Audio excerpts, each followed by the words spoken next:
Sobat Maestro, sesaat lagi kita akan mendengarkan program Blog Airtime Kerinduan Segala Zaman bersama Advent Vision Media Ministry. Selamat mendengarkan. Yesus mau datang segera. Shalom para pendengar yang dikasihi Tuhan dimanapun Anda berada. Kita berjumpa kembali dalam program Kerinduan Segala Zaman bersama saya, Enji Rantung. Program Kerinduan Segala Zaman adalah program yang membahas khusus tentang buku Kerinduan Segala Zaman, buku yang telah diilhamkan Tuhan dan tercatat dalam The Library of Congress sebagai buku biografi Yesus yang terfavorit. Dan melalui tuntunan Roh Kudus, banyak orang telah diubahkan melalui buku ini, karena buku ini membahas khusus tentang Juru Selamat kita, yaitu Yesus Kristus. Pendengar yang dikasihi Tuhan, saat ini kita akan melanjutkan pembahasan ke bab 87, kepada Bapakku dan Bapamu. Suatu bab yang menceritakan dan mengungkapkan kepada kita mengenai Allah yang ajaib yang menjangkau setiap hati. Silakan hubungi nomor telepon 0877 16161637. Saya ulangi, nomor 0877 16161637. Saudara boleh mengirimkan SMS jika saudara memiliki komentar atau permohonan yang ingin kami doakan. Saat ini saya bersama dengan narasumber kita, yaitu Pendeta Sugi Sitorus. Shalom Pendeta Sugi. Shalom Enji. Dan saya ditemani juga dengan Dr. Alvin Rantung. Shalom Dr. Alvin. Shalom Enji. Baiklah para pendengar sekalian, mari kita bersama-sama mendengarkan ringkasan dari bab yang ke-87. Silakan Pak Pendeta. Baik, shalom para pendengar dimanapun Anda berada. Kita bersyukur dan terima kasih kepada Tuhan karena kita telah tiba pada bab yang terakhir dari buku Kerinduan Segala Zaman, yaitu Fatsal yang ke-87. Diberi judul Kepada Bapakku dan Bapamu. Kita tunduk kepala untuk berdoa. Bapa kami dalam sorga, kami bersyukur dan terima kasih kepada Tuhan. Beberapa ayat dari firman Tuhan di buku Matius Fatsal yang ke-28 telah hamba-Mu baca. Kami rindu Bapa, agar kebenaran firman-Mu itu benar-benar boleh mengubah kami menjadi anak Tuhan seperti apa yang Tuhan mau. Terima kasih Engkau dengar dan jawab doa kami. Di dalam nama Tuhan Yesus kami berdoa. Amin. Bagi Yesus, waktunya sudah tiba untuk naik ke tahta Bapanya. Nah, sebagai seorang pemenang ilahi, ia sudah hampir kembali dengan tanda kemenangan ke istana sorga. Sebelum kematiannya, ia telah menyatakan kepada Bapanya, "Aku telah menyelesaikan pekerjaan yang Engkau berikan kepadaku untuk melakukannya." Kita boleh baca itu dalam Yohanes 17 ayat yang keempat. Nah, sesudah kebangkitannya, ia tinggal di dunia untuk beberapa waktu lamanya. Kenapa? Supaya murid-muridnya dapat menjadi biasa dengan dia dalam tubuhnya yang dibangkitkan dan dipermuliakan itu. Sekarang ia sudah bersedia mengucapkan selamat tinggal. Ia telah membuktikan kebenaran fakta bahwa ialah juru selamat yang hidup, dan murid-muridnya tidak perlu lagi menghubungkan dia dengan kubur. Mereka dapat memikirkan tentang dia sebagai yang dipermuliakan di hadapan semesta alam. Sebagai tempat kenaikan, Yesus memilih tempat yang seringkali disucikan oleh hadiratnya pada waktu ia tinggal di antara manusia. Bukannya Gunung Sion, tempat kota Daud, bukannya Gunung Moria, tempat bait suci yang harus dihormati sedemikian, tetapi di sanalah Kristus telah diolok-olok dan ditolak. Di sanalah gelombang kemurahan yang masih kembali dalam pasangan kasih yang lebih kuat. Dari sanalah Yesus yang lebih kuat telah dipukul mundur oleh hati yang sekeras batu karang. Dari sanalah Yesus yang letih dan berat hatinya telah keluar untuk mencari perhentian di Bukit Zaitun. Nah, bagi Sekinah yang suci, menyimpang dari bait suci yang pertama tegak di atas gunung bagian timur, seakan-akan tidak sudi meninggalkan kota pilihan itu. Demikian juga Kristus berdiri di atas Bukit Zaitun dengan hati yang penuh kerinduan memandang Yerusalem. Nah, saudara, pada lerengnya ia telah mendapat suatu tempat berteduh dengan Lazarus di Betania. Di Taman Getsemani, di kaki bukit itu, ia telah berdoa dan menderita kesengsaraan sendirian. Dari bukit inilah ia harus naik ke sorga. Di atas puncaknya, kakinya akan berpijak bila ia akan datang lagi. Bukannya sebagai seorang yang menderita kesusahan, melainkan sebagai seorang raja yang mulia dan menang. Ia akan berdiri di atas Bukit Zaitun. Sementara sorak haleluya orang Ibrani bercampur dengan sorak hosana orang kafir dan suara orang tebusan sebagai bala tentara yang besar akan menyaringkan sorak-sorai. Mahkotailah dia, Tuhan atas segala Tuhan. Pada waktu Tuhan Yesus berserta dengan ke-11 muridnya, ketika mereka melalui pintu gerbang Yerusalem, banyak orang memandang dengan heran akan rombongan kecil ini, yang dipimpin oleh seorang yang beberapa minggu sebelumnya telah dihukum dan disalibkan oleh penghulu-penghulu. Murid-murid tidak mengetahui bahwa ini merupakan wawancara mereka yang terakhir dengan guru mereka. Yesus menggunakan waktu bercakap-cakap dengan mereka, mengulangi petunjuknya yang terdahulu. Ketika mereka mendekati Getsemani, ia berhenti sejenak agar mereka dapat mengenang pelajaran yang telah diberikannya kepada mereka pada malam kesengsaraannya yang besar itu. Nah, saudara, segala sesuatu di sekelilingnya merupakan hal yang mengingatkan kasihnya yang tidak dapat dibalas. Murid-muridnya sekalipun yang menjadi kesayangannya telah mencerca dan meninggalkan dia pada saat ia dihinakan. Kristuslah tinggal di dunia selama 33 tahun. Ia telah menderita hinaan, nistaan, dan olokan. Ia telah ditolak dan disalibkan. Sekarang, ketika sudah hampir naik ke tahta kemuliaannya, ia mengenangkan sifat kurang berterima kasih di pihak orang-orang yang untuknya ia datang untuk menyelamatkan. Tidakkah kasih sayangnya dipusatkan pada kerajaan di tempat ia dihargai, dan di tempat malaikat-malaikat yang tidak berdosa menunggu hendak melakukan perintahnya? Oh tidak, janjinya kepada kekasih-kekasihnya yang ditinggalkannya di bumi ini ialah, Aku menyertai kamu senantiasa sampai kepada akhir zaman.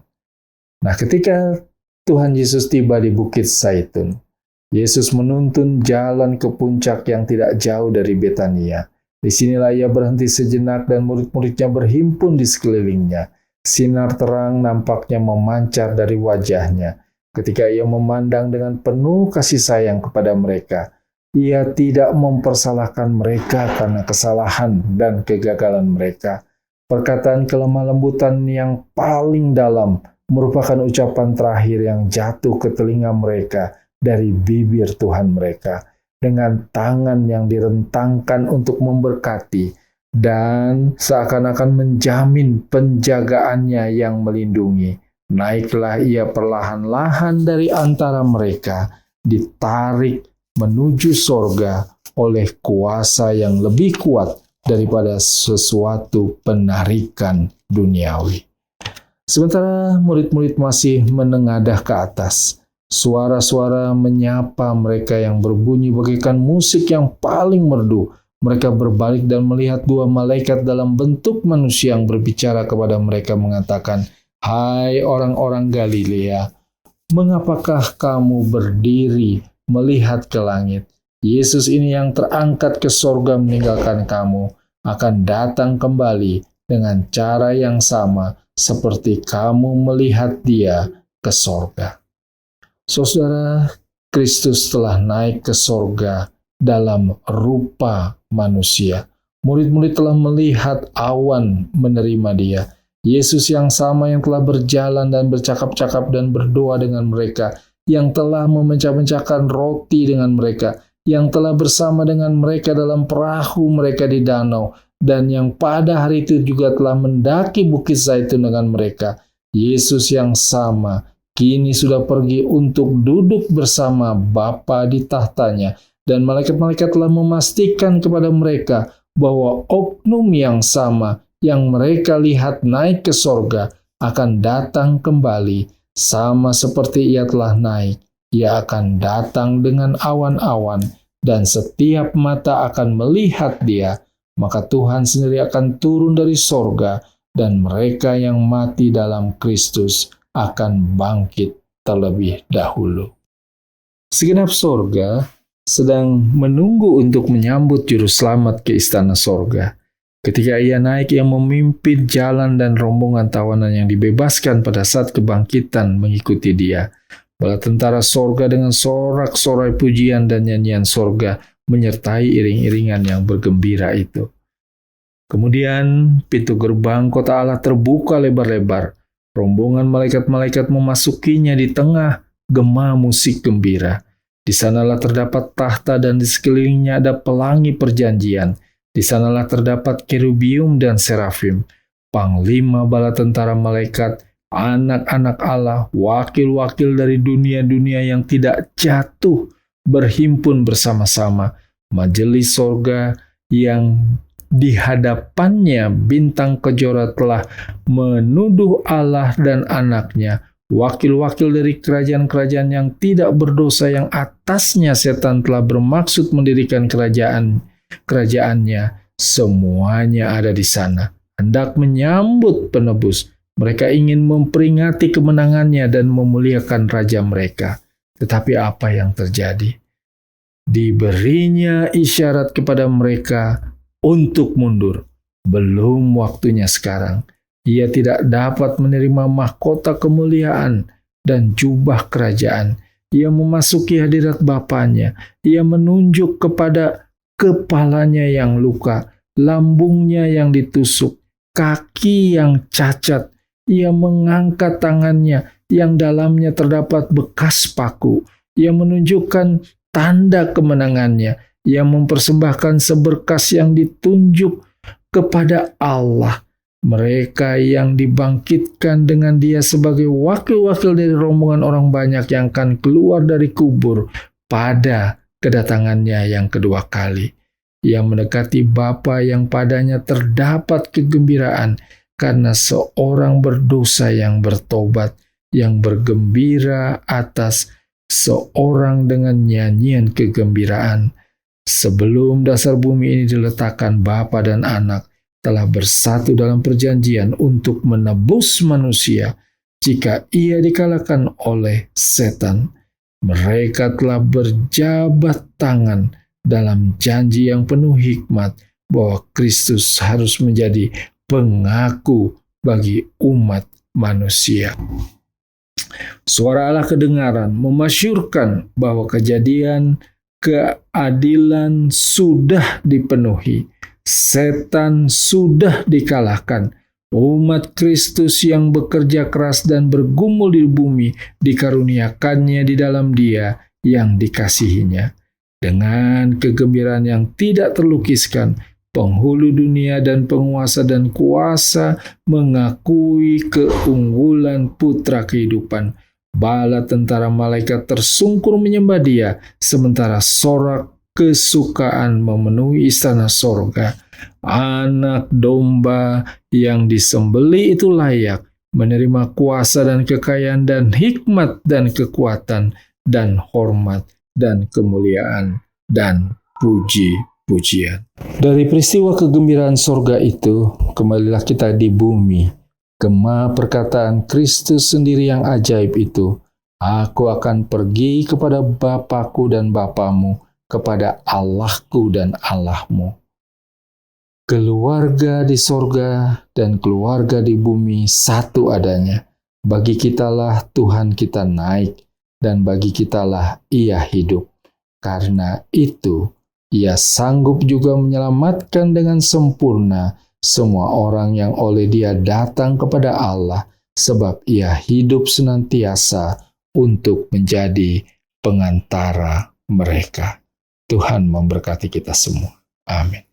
Terima kasih banyak pendeta atas ringkasan dari bab terakhir dari buku Kerinduan Segala Zaman ini. Begitu menarik ya, kita telah tiba di akhir dari rencana penebusan Yesus di dunia selama 33 tahun hingga akhirnya Ia kembali lagi kepada Bapa. Kami mengharapkan bahwa pendengar dan saudara masih bersama-sama dengan kami dalam program Kerinduan Segala Zaman. Dan sekali lagi, jika saudara memiliki permintaan untuk didoakan ataupun pertanyaan, boleh menghubungi nomor telepon 0877 16161637 dan kami pasti akan mendoakan saudara. Baiklah, kita melanjutkan kepada diskusi kita ya pada hari ini, di mana hal yang saya dapatkan sangat menarik dari bab ini adalah bahwa ketika Yesus kembali ke surga, itu malaikat-malaikat sudah bersedia untuk menyambut Dia, untuk memberikan mahkota kemenangan, karena akhirnya ini rencana keselamatan ini sudah direncanakan dari waktu yang sangat lama, bahkan sebelum dunia ini dijadikan. Bahwa Bapa dan juga Anak sudah merencanakan bahwa jika manusia ini jatuh ke dalam dosa, maka Yesus akan diutus untuk menyelamatkan manusia yang berdosa ini dengan melewati begitu banyak penderitaan di dunia. Dan akhirnya Yesus pun kembali ke surga dengan membawa kemenangan. Namun kalau kita melihat di sini dijelaskan bahwa Dia tidak langsung menerima itu mahkota kemenangan yang ingin diberikan oleh malaikat-malaikatnya. Namun Ia datang kepada Bapa dan Ia menunjukkan luka yang ada di tangannya, yang ada di lambungnya, yang ada di kakinya. Luka yang menunjukkan menjadi bukti betapa besarnya kasih-Nya bagi manusia yang Ia ingin selamatkan, hingga Ia rela untuk menderita di dunia ini, meskipun sebenarnya Dia sama sekali tidak ada salah, namun demi kita, agar kita bisa menikmati lagi keindahan, betapa indahnya hidup bersama-sama dengan Allah itu. Dan seperti yang sudah dijelaskan di dalam bab ke-87 ini, bahwa sampai sekarang, sampai kekekalan, itu akan selalu ada luka yang ada di tangan, yang ada di tubuh Yesus, sebagai peringatan yang nyata bagi kita semua akan penyelamatan dan penebusan yang telah Ia lakukan karena kasih-Nya kepada kita. Baiklah, Dr. Alvin, apakah ada yang menarik yang ingin ditambahkan mengenai bab yang ke-87 ini? Pastinya ada ya. Saya serahkan kepada Dr. Alvin. Baik, terima kasih Angie. Kalau kita lihat para pemirsa yang dikasihi Tuhan, bahwa apa yang disampaikan oleh firman Tuhan melalui pelajaran yang kita sudah pelajari pada saat ini menunjukkan bahwa ketika Yesus naik ke surga, dikatakan tadi bahwa Dia juga akan turun dengan cara yang sama. Dan ini firman Tuhan dengan jelas menyampaikan pada kita semuanya.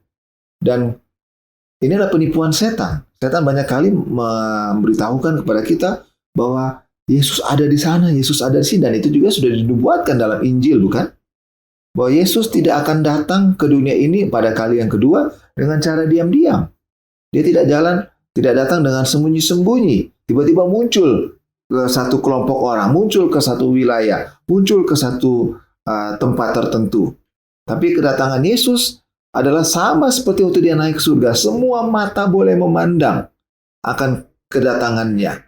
Dan itu kalau kita baca lagi ini tadi dipenuhi dengan gegap gempita, ya, suara malaikat-malaikat yang sangat luar biasa dengan trompet mereka. Jadi kedatangan itu sangat luar biasa dan semua mata di dunia ini memandangnya. Dan yang paling penting adalah di situ adalah setan tidak mungkin akan bisa melakukan hal tersebut. Oleh karena itu setan mau menipu manusia dengan berbagai cara supaya manusia teralih daripada kedatangan Yesus yang kedua kali. Kita jangan mau tertipu, Bapak Ibu sekalian, saudara-saudara. Kita yakin bahwa Yesus akan datang dengan seisi surga nanti, dengan seluruh malaikat surga untuk menjemput saudara dan saya. Sehingga Bapa yang Yesus sebut sebagai Bapa itu pun boleh menjadi Bapa kita semuanya. Luar biasa kasih karunia yang Yesus sudah berikan kepada kita semuanya. Baik, terima kasih banyak Dr. Alvin. Begitu menarik ya kalau dijelaskan kembali di dalam bab ini dan juga sudah dijelaskan di dalam Alkitab bahwa Yesus akan datang kembali ke dunia dengan cara yang sama, ia terangkat ke surga. Mungkin dari pendeta ada yang ingin ditambahkan mengenai hal ini? Baik, terima kasih tadi Dr. Alvin telah memberikan penjelasan yang sangat tepat bahwa Tuhan Yesus tidak akan pernah datang dengan diam-diam. Semua mata akan melihat Dia akan datang dengan malaikat-malaikat yang meniup trompet. Dengan kata lain, semua telinga pun akan mendengar kedatangannya. Ini adalah peristiwa akbar yang sangat-sangat luar biasa yang tidak akan pernah terulang kembali. Sepanjang masa kekekalan yang ada di belakang kita, bahkan sepanjang masa kekekalan yang ada di depan kita. Peristiwa di mana Tuhan Yesus bersama dengan seluruh pasukan malaikat sorga datang untuk menjemput kita semua. Biarlah kita semua dapat menyaksikan peristiwa akbar, peristiwa yang paling besar, paling megah yang pernah ada di semesta alam ini. Tuhan sekarang sedang berada di dalam kerajaan sorga bersama dengan Bapanya dan sedang mempersiapkan tempat bagi saudara dan saya. Kiranya kita boleh menerima penebusan Tuhan Yesus dan diselamatkan waktu Tuhan datang. Kita sama-sama berdoa. Bapa dalam sorga, bersyukur dan terima kasih karena pembahasan yang sangat indah dan memberikan semangat kepada kami mendapati kenyataan bahwa sekarang Tuhan Yesus sedang bersama dengan Bapa di sorga untuk menyediakan tempat bagi kami semua.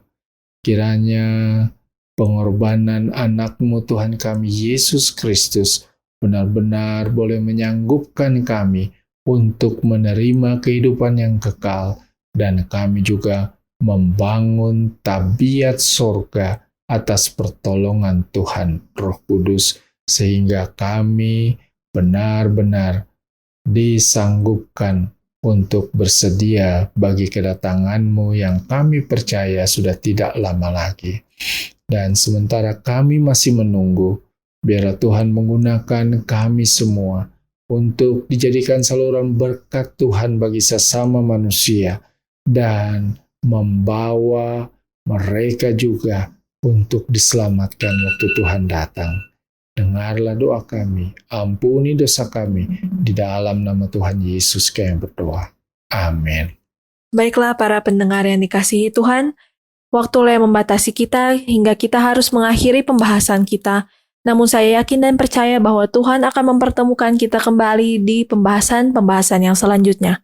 Kiranya Tuhan selalu memberkati saudara dimanapun saudara berada, adalah doa dan harapan kami. Tuhan memberkati. Sobat Maestro, Anda telah mendengarkan program Blog Airtime Kerinduan Segala Zaman dari Advent Vision Media Ministry. Terima kasih atas kebersamaan Anda. Tuhan memberkati. Yesus mau datang segera.